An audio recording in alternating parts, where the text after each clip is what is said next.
ॐ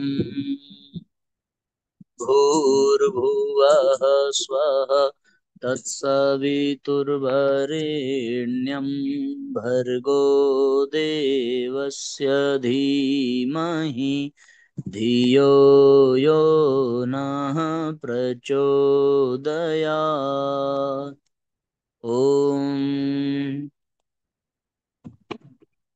योगपूर्णं तपोनिष्ठं वेदमूर्तिं यशस्विनं गौरवर्णं गुरुं श्रेष्ठं भगवत्या सुशोभितं कारुण्यामृतसागरं शिष्यभक्तादिसेवितं श्रीरामं सद्गुरुं ध्यायेत् तमाचार्यवरं प्रभुम्।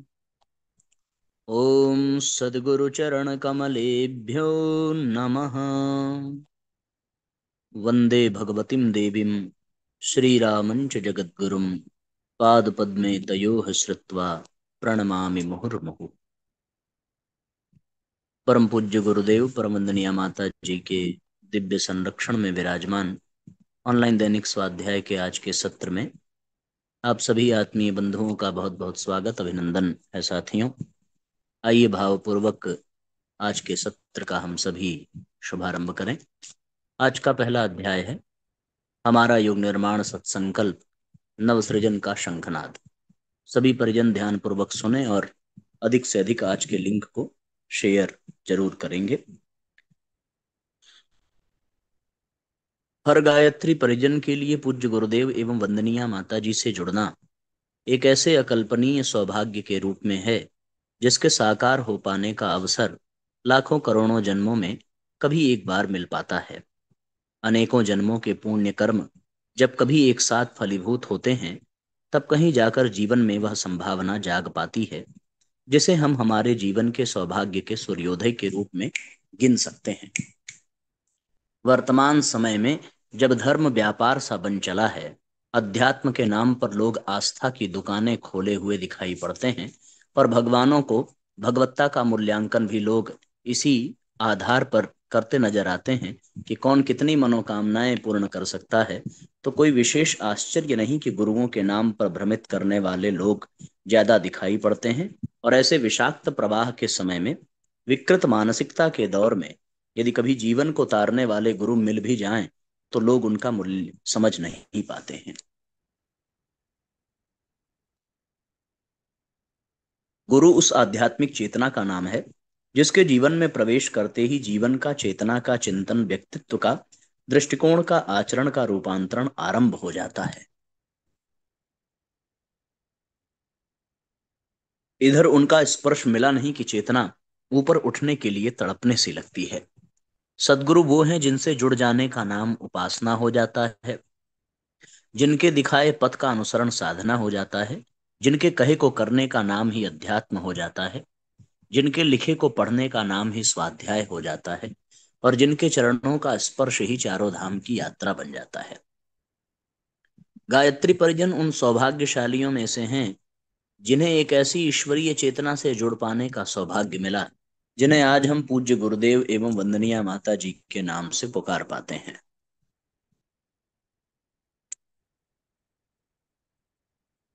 बालकों जैसा निर्मल हृदय, स्फटिक जैसा चरित्र, आदि शक्ति के सदृश करुणा, महामानवों जैसी गंभीरता और युग को बदल देने वाला चिंतन, ऐसे व्यक्तित्व से जुड़ पाना तो दूर की बात है, उनके दर्शन का सौभाग्य ही युगों युगों में कहीं एक बार मिल पाता है।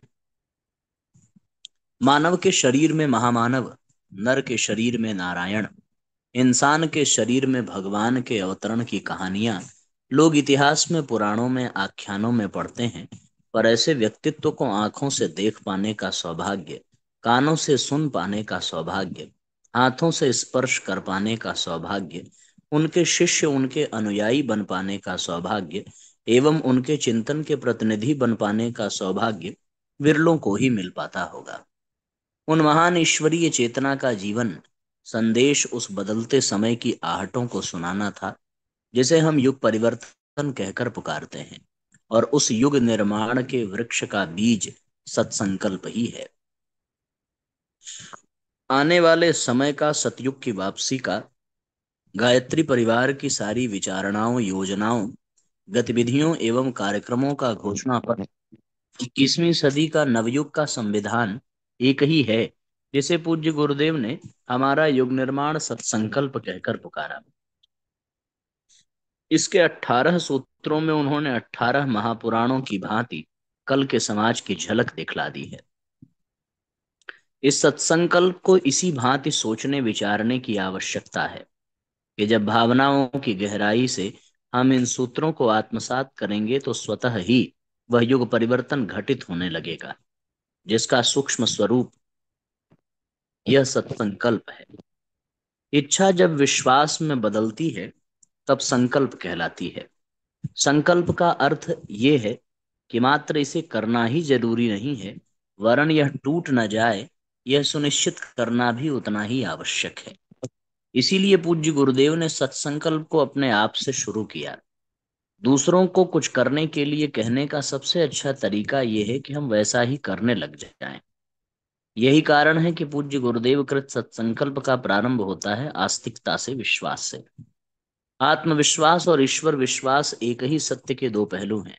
ईश्वर पर अटूट विश्वास और यह विश्वास कि वह परमात्मा चेतना क्षण प्रतिक्षण हमारे साथ है, इसी का नाम आस्तिकता है। जिसके भीतर ऐसी आस्तिकता होती है वह यह मानता है कि ईश्वर सर्वत्र है, सर्वव्यापी है, न्यायकारी है। जिसकी निष्ठा इस प्रकार की होती है वह न तो शरीर से दुष्कर्म करता है और न ही मन में दुर्भाव को स्थान देता है। इसीलिए पूज्य गुरुदेव कहते हैं कि सत्संकल्प का पहला सूत्र ये है कि हम ईश्वर को सर्वव्यापी न्यायकारी मानकर उसके अनुशासन को अपने जीवन में उतारेंगे। यदि हम सत्य में ऐसा करते हैं, आस्तिकता और कर्तव्य परायणता हमारे जीवन में है, तो इसका पहला प्रभाव हमारे शरीर और मन पर दिखना चाहिए, क्योंकि शरीर एवं मन ही तो ईश्वर प्रदत्त निकटस्थ उपहार है। शास्त्र कहते हैं कि शरीर माध्यम खलु धर्म साधनम। यह शरीर ही धर्म अध्यात्म की प्राप्ति का आधार है। शरीर हमारा सबसे बड़ा सहायक है, निरंतर आत्म उद्देश्य की प्राप्ति के लिए संलग्न रहता है। इसीलिए उसे निरोगी बनाए रखना हमारा प्रमुख दायित्व है। सत्संकल्प का दूसरा सूत्र उसी शरीर की रक्षा का ध्यान रखने के संकल्प की याद दिलाता हुआ कहता है कि शरीर को भगवान का मंदिर समझकर आत्म संयम और नियमितता द्वारा आरोग्य की रक्षा करेंगे। शरीर को साधा तो मन को साधना भी उतना ही अनिवार्य हो जाता है। किसी का शरीर बड़ा सुंदर हो परंतु मन में कुविचार और दुर्भावनाएं भरी पड़ी हों, तो ऐसे व्यक्तित्व के साथ कौन समय गुजारना चाहेगा। शरीर का स्वस्थ रहना जितना जरूरी है उतना जरूरी मन का स्वच्छ रहना भी है। मन यदि एकाग्र हो जाए, आत्म विकास के पथ पर आरूढ़ हो जाए, तो मानवीय जीवन की गौरव गरिमा को लौटते समय नहीं लगता। पूज्य गुरुदेव स्मरण दिलाते हैं कि शरीर के प्रति अपने कर्तव्य पालन की पूर्ति करने के साथ ही हमें मन के प्रति भी अपने उत्तरदायित्वों को पूरा करते रहना चाहिए। मन में कुविचार और दुर्भावनाएं या तो गलत संगत से आती हैं या गलत अध्ययन से आती हैं। कुविचारों को दूर करने का एकमात्र तरीका सद्विचार ही है। लोहा लोहे को काटता है और विष विष को मारता है। इसीलिए तीसरे सूत्र के रूप में पूज्य गुरुदेव कहते हैं, मन को कुविचारों और दुर्भावनाओं से बचाए रखने के लिए स्वाध्याय एवं सत्संग की व्यवस्था रखे रहेंगे। जब शरीर एवं मन की ऊर्जा सही उद्देश्यों के लिए नियोजित होती है, तभी आध्यात्मिक दृष्टि से संयम सध पाता है। पुराने कुसंस्कारों को निरस्त करने के लिए जो आत्म संग्राम चलता है, उसे ही संयम कहकर पुकारा जाना चाहिए। जीवनी शक्ति के या जीवन संपदा के चार प्रमुख क्षेत्र हैं: इंद्रिय शक्ति, समय शक्ति, विचार शक्ति एवं धन शक्ति। इनमें से प्रारंभ की तीन यदि ईश्वर प्रदत्त या पूर्वकृत कर्म प्रदत्त है, तो चौथी शक्ति स्व पुरुषार्थ से अर्जित करनी पड़ती है।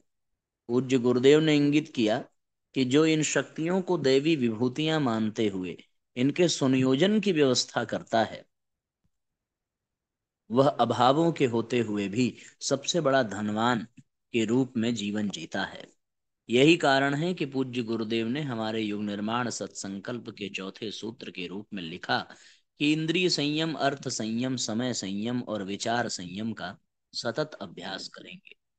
संयम सधते ही जहां अनावश्यक अपव्यय रुकता है, तो वहीं जीवन की ऊर्जा का सृजनात्मक नियोजन संभव हो पाता है। कितनी भी शक्ति, कितनी भी सामर्थ्य हो, वह श्रेयस्कर परिणाम तभी उत्पन्न कर पाती है जब उसे अवांछनीयता से हटाकर सृजनात्मक प्रयोजनों हेतु नियुक्त किया जा सके। इसीलिए शरीर मन पर नियंत्रण रखने वाला संयमित व्यक्ति ही समाज का जिम्मेदार घटक बन पाता है। ऐसा व्यक्ति फिर पूज्य गुरुदेव के द्वारा लिखित 5वें सूत्र का उद्घोष करते हुए कहता है कि अपने आप को समाज का एक अभिन्न अंग मानेंगे और सबके हित में अपना हित समझेंगे। जिस प्रकार आर्थिक समता का सिद्धांत सनातन और शाश्वत है, उसी प्रकार सामाजिक समता का आदर्श भी अपरिहार्य ही है। आज समाज की धारा विपरीत हो चली है और हर व्यक्ति व्यक्तिगत हित को सामाजिक हित से ऊपर रखता है, जबकि व्यक्तिगत स्वार्थ को सामूहिक कल्याण के लिए उत्सर्ग कर देने का नाम ही पुण्य परमार्थ है। इसी को देशभक्ति, त्याग, बलिदान जैसे महान भाव से तौला गया है।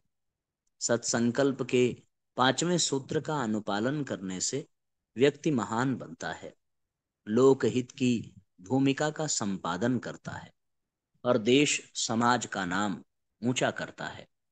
इस पथ का पालन करने वाला फिर अपने उत्तरदायित्वों को स्वीकारता है और कर्तव्य धर्म से दूर नहीं भागता। अनियंत्रित अमर्यादित व्यक्ति दुष्ट दुर्जनों के रूप में समाज पर भार बनते हैं, सर्वत्र विक्षोभ का कारण बनते हैं। अतः सत्संकल्प का 6वां सूत्र हर जिम्मेदार मनुष्य को याद दिलाता है कि मर्यादाओं को पालेंगे, वर्जनाओं से बचेंगे, नागरिक कर्तव्यों का पालन करेंगे और समाजनिष्ठ बने रहेंगे। ऐसे महान पथ के अनुगामी मनुष्य ही सुसंस्कारिता की नींव रखते हैं। पूज्य गुरुदेव ने सुसंस्कारिता के 4 आधार माने: समझदारी, ईमानदारी, जिम्मेदारी और बहादुरी। इन आध्यात्मिक गुणों में उतना ही वरिष्ठ माना जाना चाहिए जितना कि शरीर के लिए अन्न, जल, वस्त्र और निवास को मानते हैं। समझदारी का अभिप्राय दूरदर्शी विवेकशीलता से है। कथनी करने का एक होना ईमानदारी है। अपने उत्तरदायित्वों का निर्वहन जिम्मेदारी है, तो सभी तरह की उलझनों से निपटने हेतु साहस के भाव का होना बहादुरी है। इनको अपनाने का सूत्र सत्संकल्प का 7वां सूत्र है, जो कहता है कि समझदारी, ईमानदारी, जिम्मेदारी और बहादुरी को जीवन का एक अविच्छिन्न अंग मानेंगे। ऐसे व्यक्तित्व जो सुसंस्कारिता के इन आभूषणों से युक्त होंगे, वे फिर अपने चारों ओर अपने ही अनुरूप वातावरण का निर्माण करने लग जाते हैं। संसार में रहने वाले को सही सामाजिक व्यवहारों का भी ज्ञान होना चाहिए। सेवा सहायता न भी कर सकें, तब भी सज्जनता, शिष्टाचार को आभूषणों की भांति अपने व्यवहार में धारण करना चाहिए।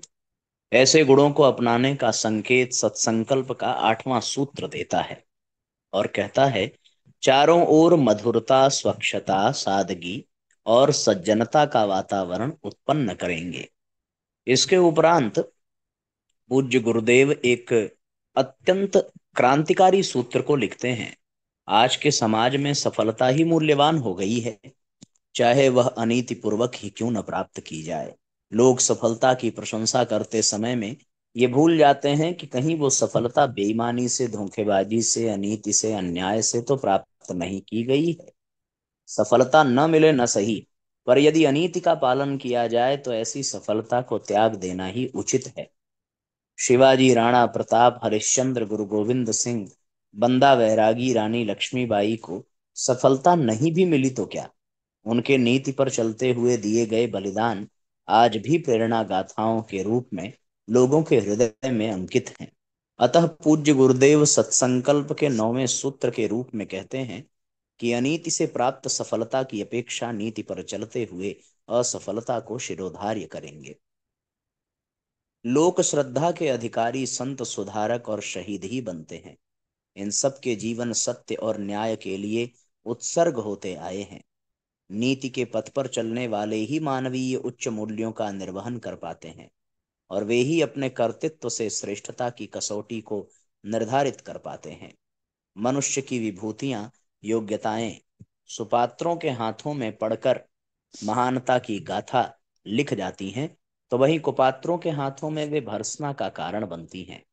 इसीलिए पूज्य गुरुदेव सत्संकल्प के 10वें सूत्र के रूप में लिखते हैं कि मनुष्य के मूल्यांकन की कसौटी उसकी सफलताओं, योग्यताओं और विभूतियों को नहीं, उसके सद्विचारों और सत्कर्मों को मानेंगे।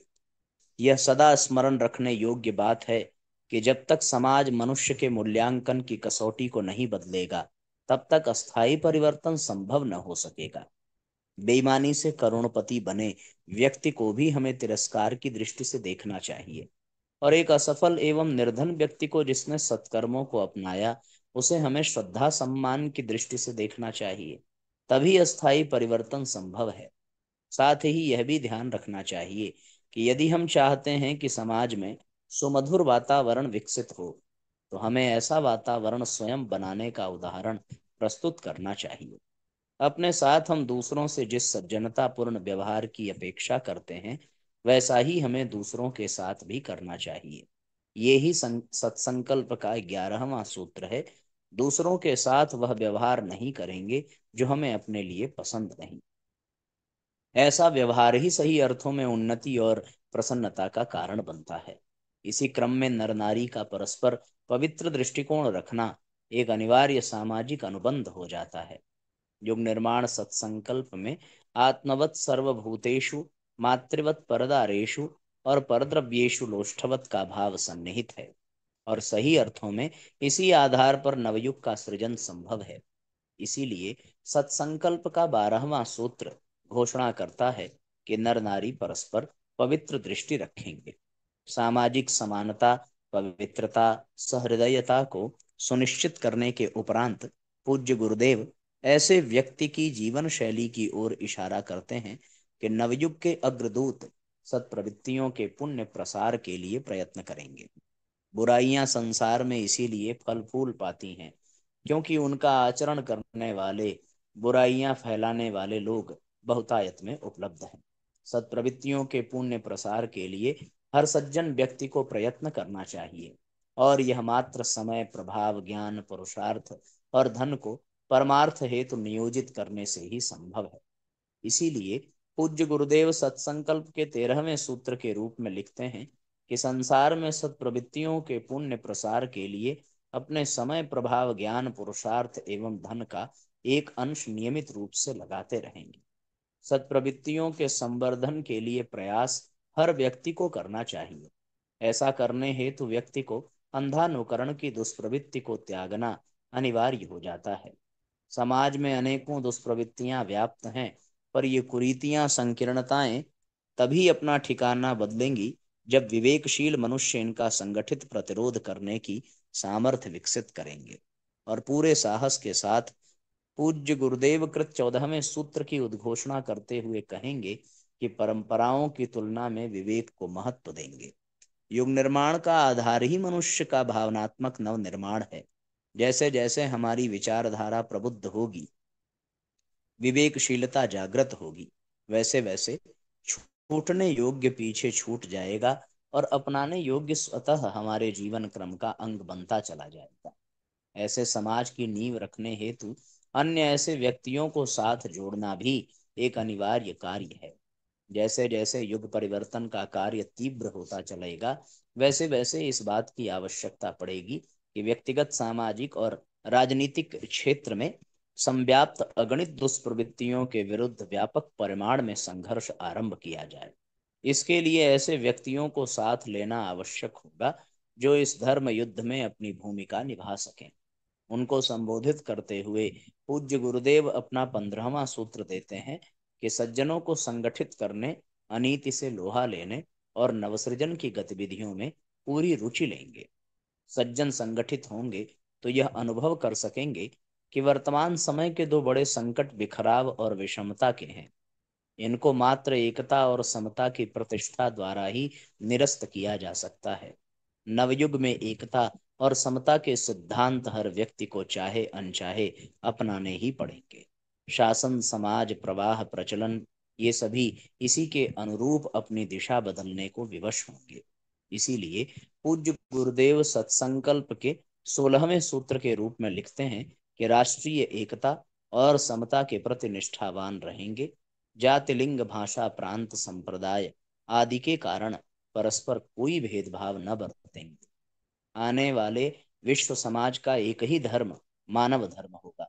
वह आदर्शवादी व्यक्तित्वों और न्यायोचित निष्ठा पर अवलंबित होगा। आज के घने कुहासों में संभव है कि उसका अनुमान लगाना कठिन हो, परंतु एकता का सूर्य शीघ्र ही उगेगा और इन तमस से भरी परिस्थितियों का सुनिश्चित अंत करेगा। ऐसे समाज की रचना करने में वे ही सक्षम हो सकते हैं जिन्हें यह विश्वास हो कि मन स्थिति के बदलने से परिस्थिति में बदलाव संभव है। पुरुषार्थ एक नियम है और भाग्य अपवाद है। अपवादों का अस्तित्व है, पर उसे सत्य मानकर बैठने वाले अधिकतर निराशा के अंधेरों में जा गिरते हैं। जो अध्यात्म पथ के सच्चे पथिक होते हैं, वे पूज्य गुरुदेव के 17वें सूत्र को अपने जीवन पथ का ध्येय वाक्य मानकर चलते हैं। ये मनुष्य अपने भाग्य का निर्माता आप है। इस विश्वास के आधार पर हमारी मान्यता है कि हम उत्कृष्ट बनेंगे और दूसरों को श्रेष्ठ बनाएंगे तो युग अवश्य बदलेगा। बिना स्वयं के बदले कोई बदलाव कैसे संभव है? पूज्य गुरुदेव के कहे का इतना ही अर्थ है कि संसार को हम जितना अच्छा बनाना और देखना चाहते हैं, उसकी अपेक्षा स्वयं को ऊंचा बनाने का आदर्श स्थापित करना होगा। उत्कृष्टता ही श्रेष्ठता का आधार निर्धारित करती है। युग परिवर्तन की सुनिश्चितता इस सत्य पर निर्भर है कि जब सदाशयता से संपन्न और संकल्प से युक्त व्यक्ति एकजुट होकर कार्य करते हैं तो परिस्थितियां अवश्य बदलती हैं। इसीलिए युग निर्माण की इस महान योजना की पहली एवं महत्वपूर्ण कड़ी हम स्वयं हैं। समाज व्यक्तियों के समूह का नाम है और व्यक्ति जैसे होंगे वैसा ही समाज बनता चला जाएगा। इसीलिए युग परिवर्तन का उद्घोष हमें अपने आत्म निर्माण के शंखनाद से ही करना होगा। जैसा विश्व हम चाहते हैं उसके अनुरूप व्यक्तित्व को बनाने का साहस हमें दिखाना होगा। इसीलिए युग निर्माण सत्संकल्प का आखिरी सूत्र सही अर्थों में उसकी आधारशिला वाला सूत्र है, जिसमें पूज्य गुरुदेव लिखते हैं कि हम बदलेंगे युग बदलेगा, हम सुधरेंगे युग सुधरेगा। इस तथ्य पर हमारा परिपूर्ण विश्वास है। यह सत्संकल्प नवसृजन का शंखनाद है, नवनिर्माण की आधारशिला है और नवयुग का संविधान है। इसे अपनाने की, आत्मसात करने की आवश्यकता आज की सर्वोपरि आवश्यकता है। विद्यालयों की प्रार्थनाओं में, विभागीय गोष्ठियों में, गायत्री परिजनों के दैनंदिन दिनचर्या में, उनके सोशल मीडिया से लेकर घर के दरवाजों पर, हर जगह इस सत्संकल्प की उपस्थिति ही यह सुनिश्चित करेगी कि उस महान परिवर्तन की रणभेरी बच चुकी है। इसके लिए पूज्य गुरुदेव ने इन सूत्रों का सृजन किया है।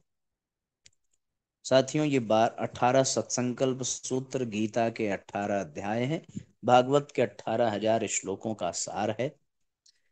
इसलिए साथियों, ये सत्संकल्प सूत्र 18 पुराण के प्रतीक हैं। आप इसको ऐसे समझ सकते हैं। इसलिए हमें इन सूत्रों को अपने जीवन में उतारने का अभ्यास तो बहुत दूर की बात है। शुरुआत यहाँ से करें कि हम प्रतिदिन इन 18 सत्संकल्प सूत्रों का पाठ करें। जब हम लोग नित्य प्रति अपना जप पूर्ण करते हैं तो जप पूरा करने के बाद हम लोग इसको प्रतिदिन अवश्य पढ़ा करें। 18 सत्संकल्प सूत्र जो पूज्य गुरुदेव ने दिया है। मनुष्य जीव में देवरूप में कौन विद्यमान है? संत शाणोधर से जिज्ञासु ने प्रश्न किया। संत बोले, जीव और हृदय। और असुर रूप में उसका अगला प्रश्न था। संत ने पुनः वही उत्तर दिया, जीव और हृदय। सो कैसे आश्चर्य मिश्रित स्वर में उसने पूछा। संत बोले, संस्कारित वाणी और मर्यादित आचरण जीभ व हृदय के शुद्ध व पवित्र होने से ही संभव है। वही जीभ व हृदय यदि कलुषित हो जाए तो वाणी असभ्य व आचरण अमर्यादित हो जाता है। परिष्कार उन्हें देवता बना देते हैं तो पतन असुर। जिज्ञासु को जीवन की दिशा मिल गई। इस तरीके से साथियों ये अध्याय पूर्ण हुआ और ये आज का सत्र भी पूर्ण हुआ। अब आज के सत्र को विश्राम देंगे। एक निवेदन और ये है कि जो जूम ऐप के लिए अंशदान आप सब लोगों ने भेजा है, वो जूम ऐप का पेमेंट पूरा कर दिया गया है। और 1 वर्ष के लिए फिर से हम लोगों ने अ, उसका रजिस्ट्रेशन करा लिया है, उसका उसकी मेंबरशिप ले ली है। तो हम लोगों का स्वाध्याय निर्बाध गति से ऐसे ही जूम ऐप के द्वारा चलता रहेगा।